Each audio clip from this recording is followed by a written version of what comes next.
This is Pauline Jennings, and you're listening to the first of a 2-episode double-hitter Christmas Musician Talk special, featuring today Professor Steven Amundson. And next Sunday, the 20th, we'll have an extended hour-and-a-half interview with Dr. Anton Armstrong. So, in light of this, I think a change of music is needed.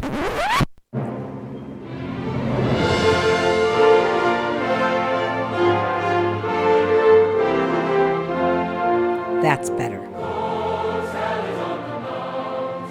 My guest today is Steven Amundson, who is professor of music at St. Olaf College and conductor of St. Olaf Orchestra. Under his direction, the orchestra tours nationally and internationally and has been featured on NPR, PBS, and on Garrison Keillor's A Prairie Home Companion. Professor Amundson is the founding conductor of the Twin City-based Metropolitan Symphony and also served as music director and conductor of the Bloomington Symphony. He has also guest conducted ensembles all over the U.S. Professor Amundson is an accomplished commissioned composer and arranger. His orchestral compositions have received over 800 performances. In 1992, the Minnesota Music Education Association named him Minnesota Orchestra Educator of the Year. And in the fall of 1995, Amundson received a Carlo A. Sperati Award from Luther College. Let's find out more, in particular today, more about the St. Olaf Christmas Festival, for which he has conducted the St. Olaf Orchestra for decades.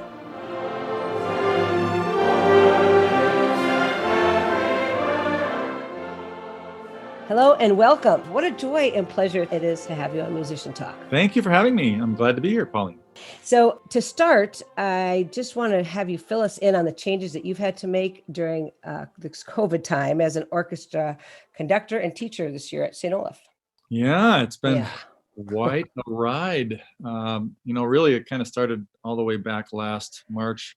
Interestingly, we were getting ready to do a concert on March 15th, and you remember that was sort of a hot time when all this was coming to the forefront. And so it was really sad. On the 13th, we had our final rehearsal, and at the end of rehearsal, they said, sorry, you're not going to be able to have any audience at your concert. And of course, that was very disappointing. Yes. But then the next day, they said, sorry, we're canceling everything. No concert, no nothing. And then since then, obviously, it's just been a lot of planning because obviously we didn't have school at all in person for the rest of that semester. And so we spent a lot of time planning over the summer of how we're going to navigate all of this. And it was kind of like 2 steps forward and 1 step backwards as we got more and more information about, all the things we had to be careful of. And the main thing for me has been wind playing because they create aerosols. And so we had to, make provisions for the end of their bells. We have these little fabric things that go over each instrument.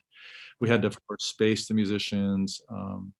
Luckily, string players don't create aerosols, so they were pretty safe to rehearse in my orchestra room, but wind playing, not so much. They had to be 9 feet apart, and we could only have so many of them in the room at a time, and then we had to take air out, between, in the middle of rehearsal, we could only do 30 minutes at a time, so very challenging. We couldn't get much momentum because we wanted to do full orchestra pieces, but that wasn't going to be so easy, and so I finally decided to do a kind of a hybrid. We did some small chamber orchestra pieces, and then we did some full orchestra pieces, but we pretty much rehearsed in smaller groups. So that's kind of how we did it. Sure.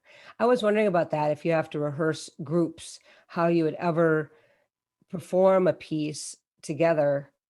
Right. When you did have a chance to get together, when you haven't had a chance to practice together.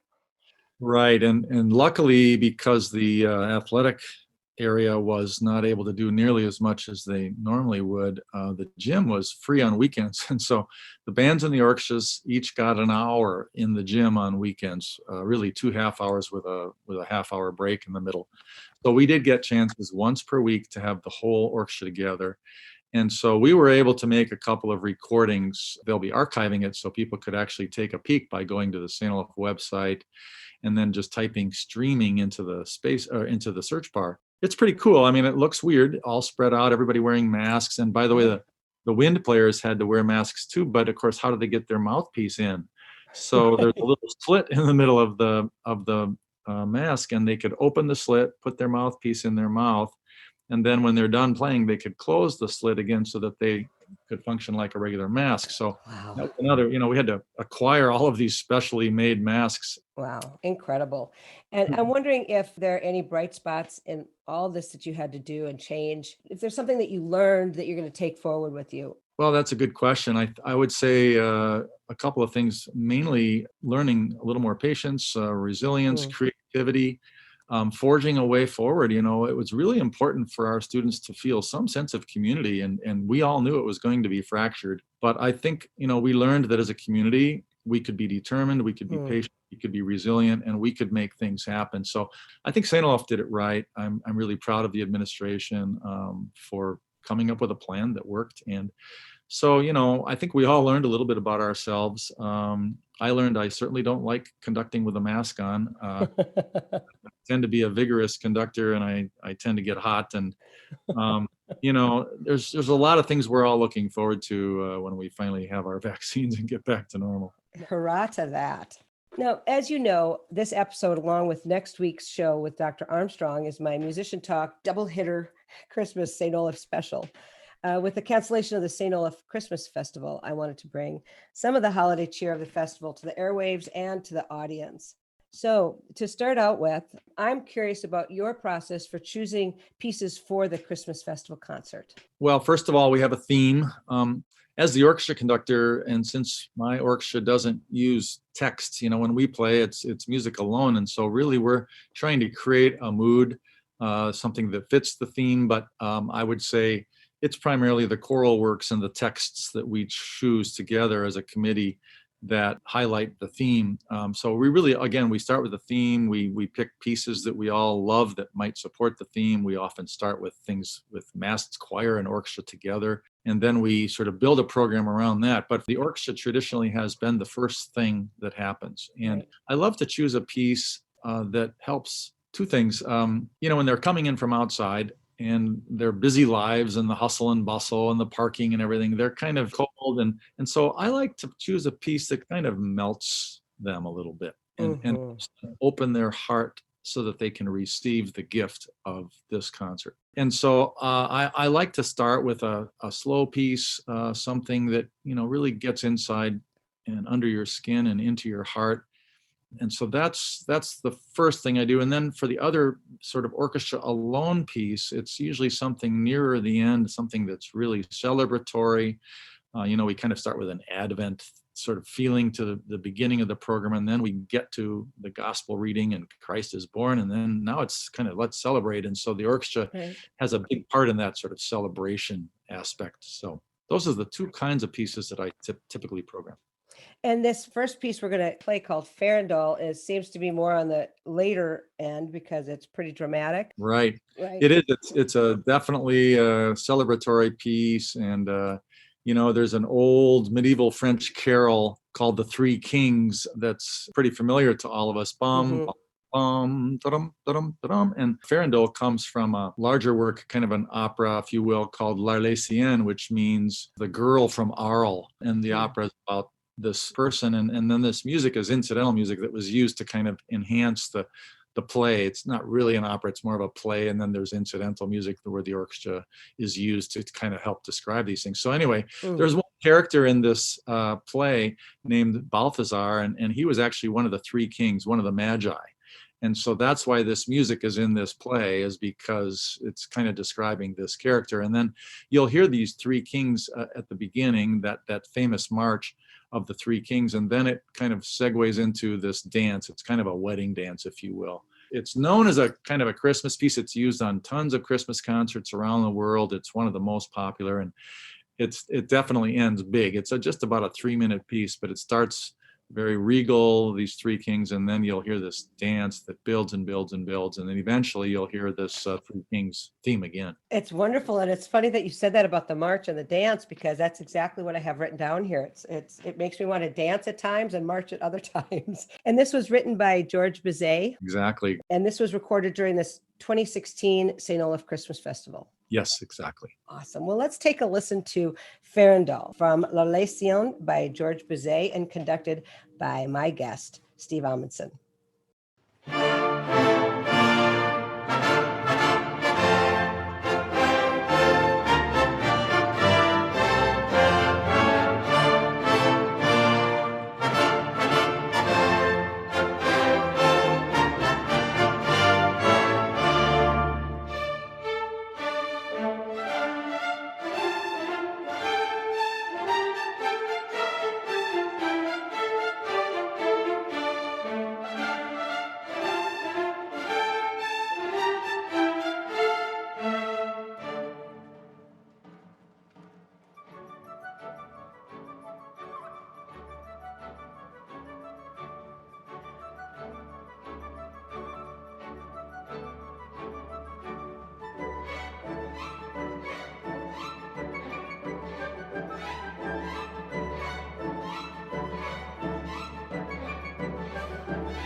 Well, the song is so dramatic, and like I said, it makes you just want to dance. It is that celebratory feel of you just want to get on your feet and move. The students really love playing it too. They feel that energy and the way it builds. It's a lot of fun. Yeah, you can hear the musicians smiling when they're playing it. I feel like you can anyway. When did you become the conductor of the St. Olaf Orchestra? Long time ago, I started in the fall of 1981. I consider myself kind of a boy conductor back then. I was only 4 years out of Luther College where I did my undergrad, and Oh. it's kind of a little bit of a story how that all came to be. But I'm a pretty lucky guy. Well, okay, I have to hear the story. Well, it's kind of unusual because the job was open and it was announced, it was a national search, and I didn't know a thing about it. I had just accepted a job and was in the middle of my first year with Tacoma Youth Symphony out in Washington. And so I had finished my master's and done another year beyond the master's, and then I got a job, and so I was thrilled to be working as a conductor in a good youth symphony program. So anyway, they had this search at St. Olaf, and it was a failed search. They, I think, had interviewed three or four candidates, and they decided that none of them was quite the right fit. So they decided to go looking. And President Harlan Foss, who was sort of an interim president after Sid Rand at St. Olaf, he was the current president. And he and the department chair, Charles Forsberg, who later became a very dear friend, they were kind of talking, where should we call? Who should we look at? And they called around and they talked to Weston Noble down at Luther College because some of the people knew him. They came up with my name. They said, he's pretty young, but why don't you give him a call? So Charles Forsberg, the chair of the music department, did give me a call and encouraged me to apply. And I was just shocked to get a phone call. And I picked up the phone and it was a pretty short conversation. He just said, I wondered if you'd be interested in applying for the St. Olaf Orchestra position. And I said, well, I'm flattered you called. And I said, but I just accepted this position and I'm in my first year and I'd made a 5-year commitment, and I'm sorry, I'm just really not interested. It's the wrong time for me to consider something like this. And I thought that was the end of the conversation. What happened is 2 weeks later, Harlan Foss was out visiting his son in Seattle, right nearby Tacoma, and he called me. And this was Wow. a longer conversation, and he said, Steve, this job was held by somebody for 34 years, and it's not going to be open again for a long time. And by the way, don't your parents live in Minnesota? And wouldn't you just owe it to yourself to at least take a look at this? And he was very fatherly and really very, very nice, and kind of convinced me to actually apply and go through the interview process. I mean, I had to submit all my materials, of course. And so sure enough, I came to Minnesota, and I was convinced I wasn't going to take this job, but why not? I get to see my parents. It's a free flight. But anyway, when I went through the process and met the faculty, and especially after I conducted the orchestra, wow, I was really impressed. The whole situation just was super good, and I thought, wow, I could see myself here, and certainly for the long term. So in my exit interview with Harlan Foss, he said, Steve, I heard the day went really well. I said, thank you. I enjoyed myself. And then he said, there's only one problem. I said, what's that? He said, you're really too young for this job. And I quickly replied, you give me a few years and I'll fix that. I Nicely literally put. said that, and he chuckled, and I chuckled, and I went home and fervently prayed that they would give me the offer. And I waited quite a while before they called, and sure enough, but I was literally 25 years old. And I was overwhelmed, admittedly, but my colleagues and my students helped carry me through that first year. I mean, I was going on orchestra tour within 6 weeks after I started my job. And Wow. That's a great story. And you had to jump in feet first, kind of almost blind a little bit. Oh, how sure, wonderful. How wonderful. Congratulations in making it work. This next song called Angel's Dance is written by you. right, it is actually. Oh, it's beautiful. I would like you to tell us about the inception and the writing of this beautiful piece. Angel's Dance was actually the very first orchestral work that I had composed and shared with the public. I mean, I'd kind of dabbled, but the impetus for this was that my dad died rather suddenly in 1994. Mm, It was, for me, the first time in my life when I lost somebody really close to me, and it was really pretty devastating. Dad and I were yes. close, we had a special bond. And I admired him a lot. He was such a humble spirit, caring, but a caring guy, very supportive of me. And so he died, and I wanted to honor him basically. And luckily, I had a sabbatical coming up the winter after he died. And so I said, well, I've got some time. I'm going to see what I can come up with. So I started to write some ideas down, and and finally I decided, maybe I can include a Christmas carol in this piece to make it a little bit more familiar for the audience. So I started creating a theme in 7/8 time. It's very rhythmic. It kind of goes 1 2 3 1 2 1 2 1 2 1 2 1 2 3 1 2 3 1 2 1 2, kind of like that. And I came up with a creative, I thought, sort of opening, and then I wrote a woodwind theme, and then the trick was, how do I engage a Christmas carol? So of course I called it Angels Dance, and I came up with that title primarily because I'm using Angels We Have Heard on High. It was a stretch for me, frankly, but it turned out better than I thought it would.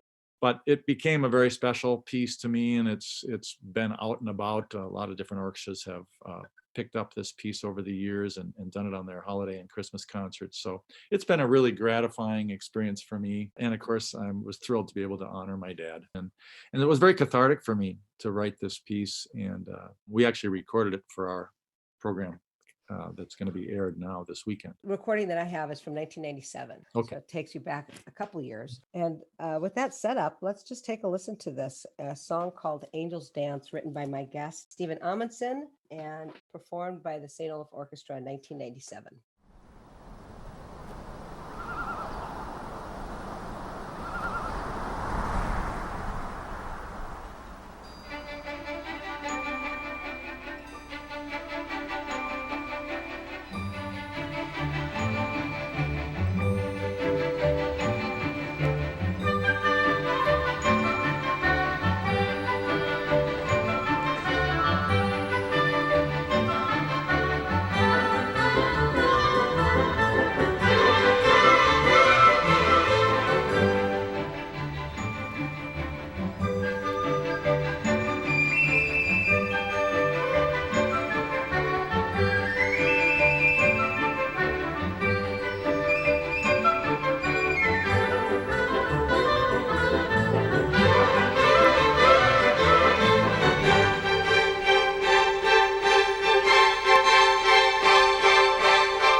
This is Pauline Jennings with Musician Talk. You just heard Angels Dance, written and conducted by my guest, Steven Amundson.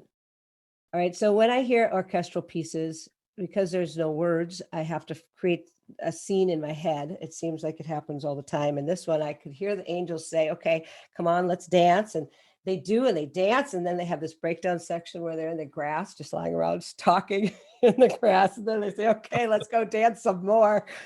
and then at the end, I could just, for some reason, hear the angels' laughter. And it's just a delightful piece. Thank you so much. Steve, I'm wondering, beyond the important aspect that music has been your life's work, I'm wondering how it has mattered most in your life, more on the how does music feed your soul kind of level? Well, that's a really good question.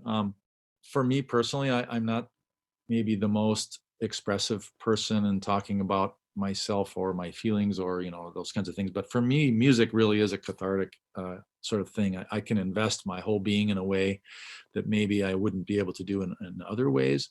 But for me, music is certainly an emotional outlet. It's intellectual outlet, but I think more than anything, it's the shared experience with my students, with those who listen. It just comes full circle, and especially as a composer, it's really great to be able to write something, to share it, work on it, bring it to fruition with my students or whoever I'm conducting, and then to be able to bring that to the audience and then have them be able to respond and experience. So for me, music is as much about community as anything. It's about that shared experience. It's about creating something special with the people that I'm making music with. And with my St. Olaf Orchestra, that's become a true life highlight for me. To see their smiles, to see maybe if it's a darker piece, you can see them pour their emotions and maybe even their sadness into what they're playing. And so it's a very kind of like a spiritual outlet. And in some cases that can be religious, but in other cases it's just my human spirit that is able to soar and experience, and it helps me kind of get to the depth of who I am as a human being. I've been pretty lucky to be able to do this my whole life. Oh, and what a gift to be able to have that depth of understanding of yourself through music, that it helps you get there. Absolutely. And speaking of emotion and connecting with music, this next song called Nimrod from the Enigma Variations written by Edward Elgar is, to me, very emotional and reflective. It is. Elgar wrote these Enigma Variations. He had 14 variations, and each one of them was kind of dedicated to somebody in his life. Nimrod's a weird title. When you and I were younger, Nimrod was not a very kind label. But I just want to quickly set this up. It turns out in the Old Testament, Noah's, I think it was his great grandson, he was a mighty hunter, and his name was actually Nimrod. And it turns out that the person to whom Elgar dedicated this variation, his name was A.J. Jaeger, and Jaeger in German means hunter. So that's why Jaeger got this nickname, because Nimrod was a great hunter and Jaeger means hunter. So anyway, that's where that comes from. But the piece, in my view, it just sort of says love. Jaeger was one of Elgar's dearest friends. It builds and it builds and it builds, and it's just absolutely one of my favorite pieces. And again, this is the piece I used, programmed to kind of melt the audience at the beginning of the Christmas festival. I think it was from 2017, if I'm not mistaken. Yep. Well, again, a beautiful setup for this beautiful song called Nimrod. Let's take a listen.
What an absolutely beautiful piece, and indeed what an honor to have this song written for you.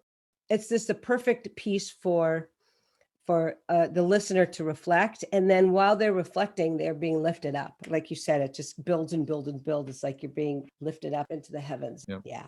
I'm curious as to why you decided to become a conductor. Good question. I think some of it happened when I was younger, and I worked with various conductors. I was an instrumentalist. I played the euphonium and the trombone, and I sang a lot. And really, the turning point for me might have been when I took my first conducting class at Luther College, and my private brass instructor, Bob Getchell, was also my first conducting teacher, and he was a great conducting teacher. But I think I had a physical knack for conducting, and he was very encouraging for me. He said, Steve, and because I think he knew me pretty well from my brass instruction, my lessons. He knew I was a creative, good, solid musician. And then when my physicality was pretty strong, he kind of encouraged me to go down this road. And that was a really important turning point for me, because I already kind of had this instinct. I like leading. I like being in charge. I like making decisions. I like bringing things to fruition. And it's an incredible thing, really, to be able to stand up and conduct and make music, but also be able to, help students really embrace the experience and embrace the depth of music making. It's not just playing notes and rhythms, but it goes far beyond that, obviously. And so I liked the idea of being the guy who could make it happen. And of course, I am so spoiled to work with really gifted musicians at St. Olaf College. And they can pretty much do almost anything and at a high level. So I'm in a really fortunate situation. It worked well. You've been blessed. That's for I sure. have been. Yes. So we need to move on to this last song called Glory's Ring. Now, this was written by you as well. Correct. This piece, as you know, uses handbell choir, and it seems like such a natural. I mean, when you're writing Christmas music, handbells are just so fun, because not only do they add a great color, they add a great visual of all these, they're moving these bells in the air, and there's a lot of physicality about the handbell choir, which of course people love to see. So, yes.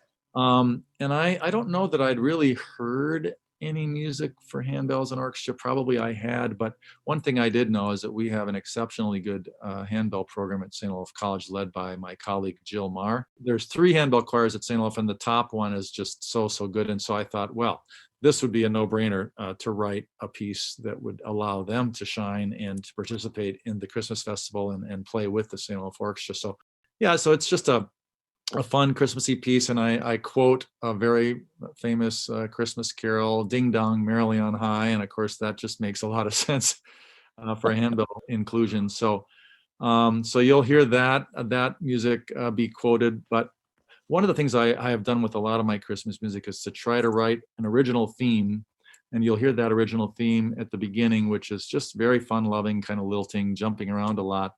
And then I want to be able to take that theme and combine it with the Christmas carol later in the piece. And there's a kind of climactic thing that happens when you have those 2 themes be able to come together at the end. And so I thought that worked pretty well in this piece. But you're going to clearly hear "Ding Dong Merrily on High" in the middle of the piece. And then as the piece progresses, you're going to hear those, my first main theme, which is played by woodwinds at the beginning, be combined with that later in the piece. The interweaving is just delightful. I love it. Okay. Well, what's pretty amazing, frankly, is that when you have to think that each handbell has to play one of those very quickly moving 16th notes, dee, da, da, da, da, da, dee, da, da, they have to put it just at the right place, and it's incredibly hard. And so not a lot of handbell choirs are going to play this music because it is difficult, but Jill and her students nailed it. All right, so let's listen to Glory's Ring, written and conducted by my guest, Steven Amundson, and played by the St. Olaf Orchestra. This one might have been just 2018 or 19. Yeah, so it was pretty recently when we did this. Awesome. Let's listen to Glory's Ring.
So this is the perfect song to end with, as it takes you on, like you were talking about, this musical journey through these different familiar melodies. It just lifts you up and gets you in the spirit, that's for sure. And the handbells are so celebratory.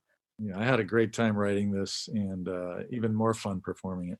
So I heard a rumor that this was your last year. I was intending to retire this year, but it would be fun to come back and have an actual Christmas festival again, and I could be up there on stage and enjoy one last one. So yeah, I'll probably be back.